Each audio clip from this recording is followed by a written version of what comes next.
Hi, I'm Arlen, pint-sized pint here at the Louisiana with Joe the Shitboys. How you doing? I'm doing Hi. good. Good. Very good.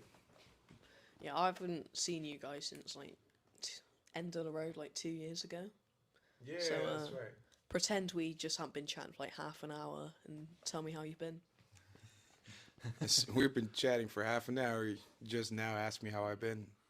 No, That's very rude. Pretend we haven't talked. Okay. All right. I thought you told me to pretend that we've been talking for half an hour. All right. All right. Yeah, we've been good. We've been keeping busy. We have a new album released, and we played some bigger shows as well. It's cool. There's a lot of stuff happening all the time. Keeping busy. We just did our part in Dunkirk. We spent a few days there. Yeah. Watched Dunkirk in Dunkirk. I didn't watch it. I've seen it before. And Darkest Hour. Also seen that one. We got passport stamp that From says Dunkirk, Dunkirk. Yeah. Quite stoked about that. Yeah. We went hard. We played Sonic City as a festival in Belgium. Oh yeah, we're on tour right now, guys. It might be important to know, you know.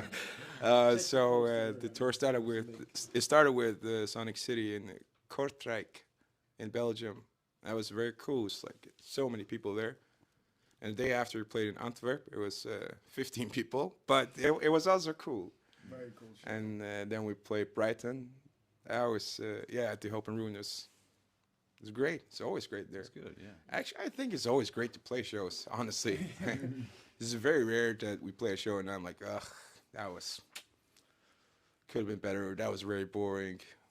Never, actually. We played in front of thousands of people, and we played in front of 10 people, like on the same tour, and both are fucking great. It's just different. So to answer your question, we've been doing well. Yes. So what music were you into when you were 14 like me? When I was 14, I think that's when I discovered like death metal and black metal and that sort of stuff. So there's a lot of extreme music. I started pushing like my boundaries back then a lot, and I kept doing it until I reached like harsh noise and wall noise, and then like I feel like I've hit like the ceiling. Full noise. Yeah, I've hit the ceiling when it comes to abrasiveness. So You had a year where you just listened to white noise, like just constantly. every day. No, I didn't. But Did you try brown noise? Nah. Well, I probably tried it, but it wasn't effective. No. Like I was constipated for a long time. Tried the brown noise. No. But what about you guys? What do you listen to? Corn. Yeah. Worship music when I was 14, I think. Yeah. Worship music. Yeah. Fucking go. All right. And Siggy. I think I was in a deep hymn hole at that point. Deep into him. yeah. Yeah. For me, it Deep was inside it. very much Far East metal, like Sick and Earth to Ride and that kind of stuff going on. Oh, That those was a- are that like was a lot Far of East fun. deep cuts. Yeah. It's a lot of fun going to all those shows. Yeah, it was. It was a cool scene we had back Yeah. then. Like there was a metal scene in the Faroes. Now we have like a music scene, but for like almost 10 years we had like a pretty strong metal scene. It was just local, and I think a lot of the bands they sounded like international acts, but international acts they don't come to the Faroes. So it was great for us, you know. Like we can't get Lamb of God to come to the Faroes, so we just have a band that sounds like Lamb of God. That's the next best thing. Yeah. What about you? You're 14. What do you listen to? What have I been listening to recently? Last Dinner Party. I love that album. Big Special. Listening to Sprints quite a bit. I don't know. What is music? I don't know. I don't usually have to answer these questions. I'll insert some text later of what I Answer the questions. Right. So what would Shitboys action figures look like? It's very beefy, probably. Do you guys have like Action Man here? Yeah. Yeah. With I'd an be, action man. I'd be Dr. X, I think. Yeah. Yeah, I think I would be good with the mask as an action figure. That would be a lot Right, of fun. right. That's true. Oh yeah, when Barry does sound, this is Barry shit, everyone, our sound guy. When he does sound, he has this lucha mask with like a middle finger on it, and now he also got some pants to go with it. Yeah, like So, firefighter pants or something. yeah, he looks like a full-on luchador. So you probably have loads of action figures. Right. His would look like Rey Mysterio. Well, what do you think, Ollie? Yeah. Yeah. Any props? Like any not props? Like Look like Our Cassidy. You would look like Orange Cassidy as a Right. wrestler. prop-wise, yeah, the weapons that The are weapons, that yeah. we got tattooed on us. Yeah. So I would go with hedge scissors. Sorry. He's got the baseball bat and he's going Uzi. So I would be like Sting with my bat. You have the hedge scissors, or maybe it's a butterfly knife. We don't know. We may never know. We may never know. And you got an Uzi now. Yeah. So yes, it would be very violent. You have to be at least 12 to buy them. right. So recently you hit back on the Great Escape Festival for cutting ties with artists from the Faroe Islands because of their stance on whaling, and you made some like quite valid points on social media about this. And I think it's quite easy in the UK to have quite an immediate reaction about whaling. So could you maybe like educate us on why it's so important there? First, to clarify, the Great Escape did not cut ties with Faroese artists. It was just the country partnership that they stopped. And why whaling is important? Well, like, it depends on who you ask, definitely. Of course, there's tradition involved, but I don't think, because as you know, I'm vegan, tradition is never an excuse for cruelty. It should never be, at least. And of course, sometimes people use it as an excuse, but that's not okay.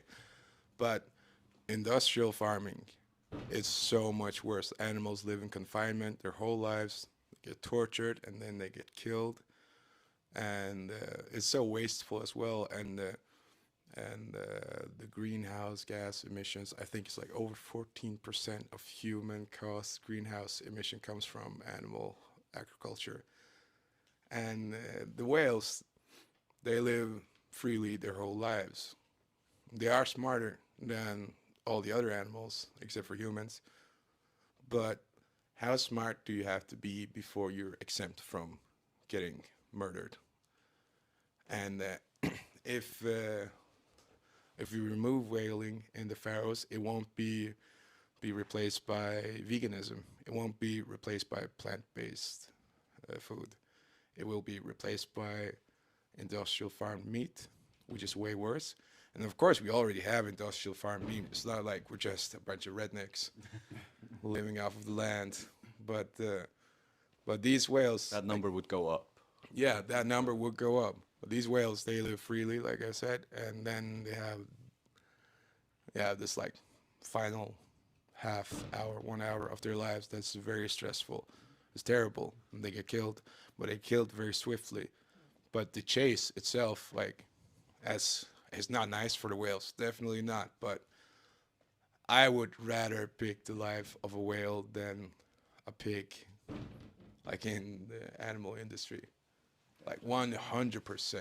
Like being like enslaved and tortured your whole life and then killed, or live freely your whole life and then killed. Like if you have those two choices.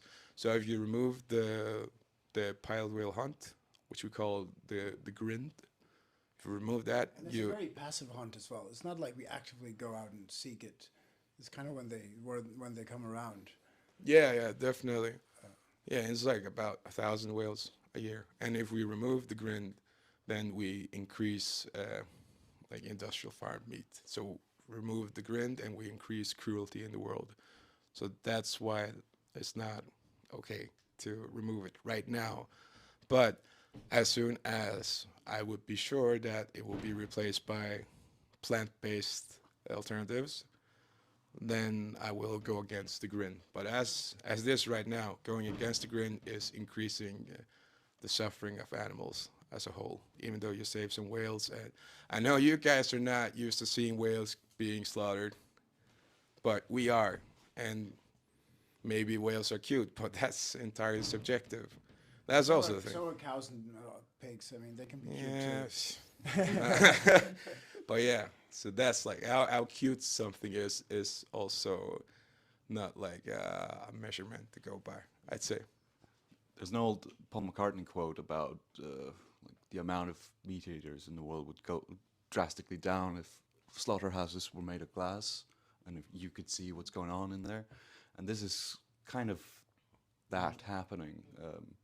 Because it's happening out in the open, and some people are used to seeing that, some people are not. Some people get a real visceral gut reaction from seeing an animal being killed. Even just pictures of it.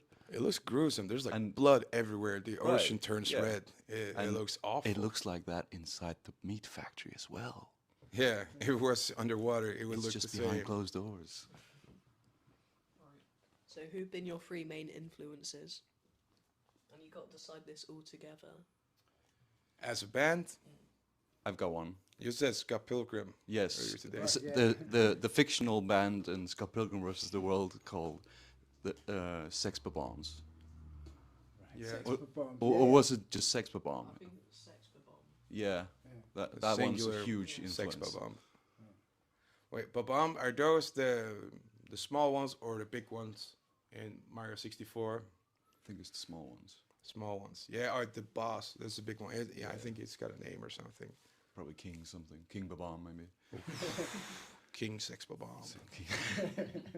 That's a massive influence, definitely. That Yeah. whole soundtrack, really. Even just that poster is like a massive influence somehow. You know, I mean, it's not a musical influence, but it's based off the poster and the logo. of Oh yeah, Shitboys. the drawing, Yeah. the painting. I mean, yeah, the one that the albums are based on. Yeah. The Do recent we have any darker real vibes. bands? Like to me, like I always say, it's my biggest influence is Stone Cold Steve Austin. I'm not kidding. Like the way that he controls the crowd and like has the attitude of just this finger, you know, and all the improvisation that comes with pro wrestling and stuff like that. I think that's a very big like reflection. You can see it in the Shitboys show. Like it's a lot of improvisation and just bouncing off the crowd like wrestlers do. And I very often think like, what would Stone Cold Steve Austin do? Like while I'm on stage, like what would he do? Okay, yes, I'm gonna do that. Sounds smart.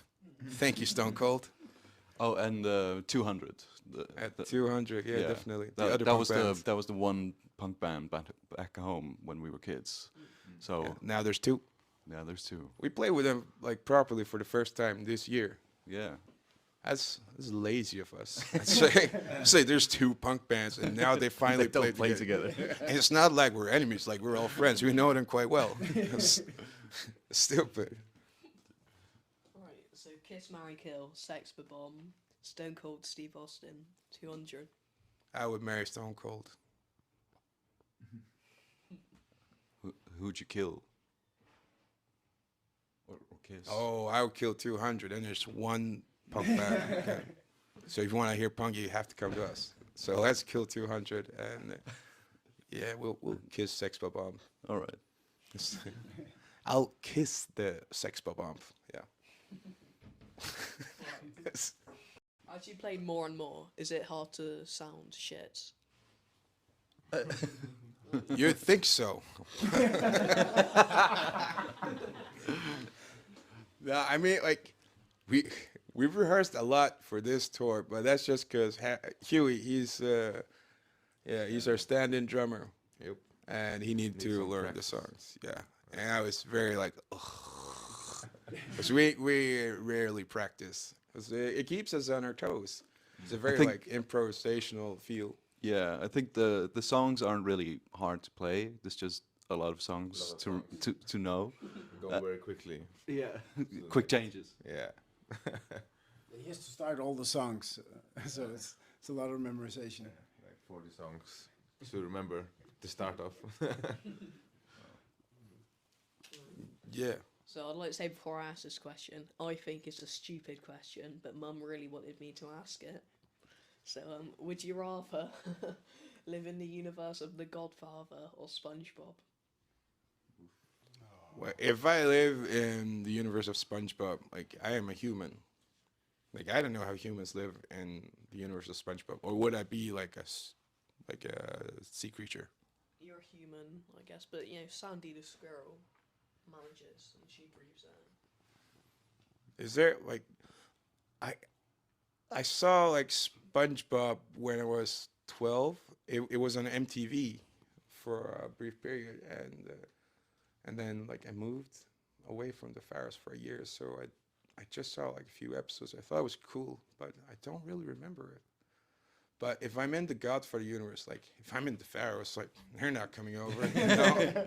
So I guess I could live in that one, and everything would be the same. That's true. The Godfather universe is closer to this one. Um, Yeah, I'm not good. I can swim, but I'm not good at it. oh, I've Very got slow. a nerdy Godfather thing to add to this. So they're called. The family was called Corleone.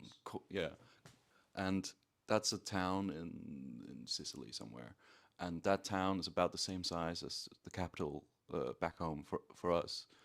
So I like to pretend that in this Godfather universe, if such a big crime family can come from a town of 20,000 and be like that's this huge mafia town, 20,000 people town, maybe it could be like that for us as well.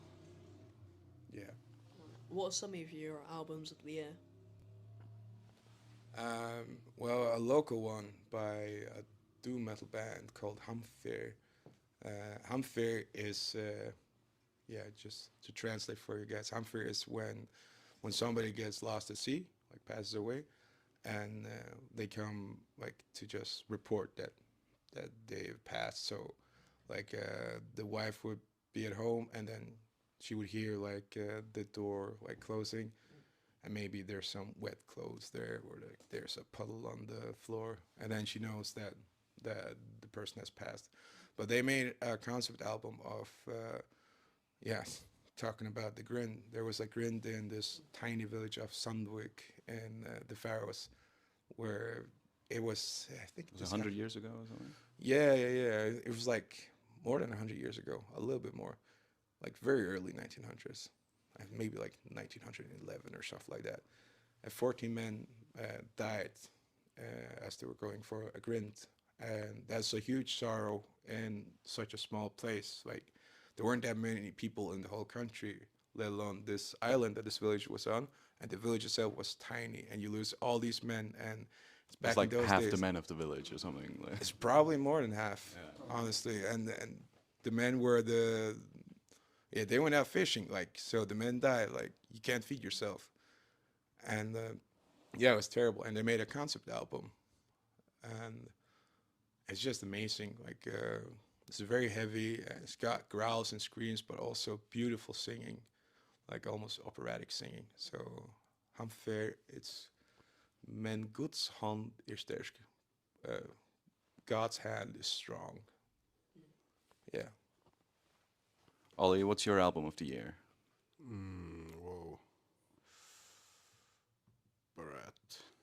Brat. It's a good one. Same. What about you, Huey? Ugh, I don't have an answer, I think. I don't know. Barry. I think the only album that comes to mind is the new Eminem album. Really? But I'm not You sure. like that one? I mean, I had a That's lot a of hot take. I had a lot of fun listening to it, and then just where he's contradicting himself, and yeah, it was a very interesting listening. Yeah. New Nails one. Oh, yeah, that one's good. The new one by Nails. It's a power violence group. It's a very problematic group, but they make very nice music. Definitely. Yeah. What about you? Definitely Brat. I've been rooting for Charlie for years and years. Me and Charlie have the exact same birthday. We're born on the same day. So that's she's my twin, I guess. That's why he's a brat. Yes. Right, what's next with Joe and the Shitboys? We're playing a show later tonight. Bristol. I mean, we just released an album. Give us some space, Arlo. Come on. Just touring. Touring a bit. Figure out how to finish some other recordings and figure out some live recordings, I think. Yeah. Let's not wait 3 years till the next album. It's like people waited 3 years. Now they get 10 more minutes of music. Yeah, that's not very effective. That's true. It's like 3.5, like a little bit less than 3.5 minutes a year. Yeah. I think we all thought someone else was going to set the album in motion, and then somebody just had to be like, okay, we're doing it. Thank you. Bye. Yes, bye-bye.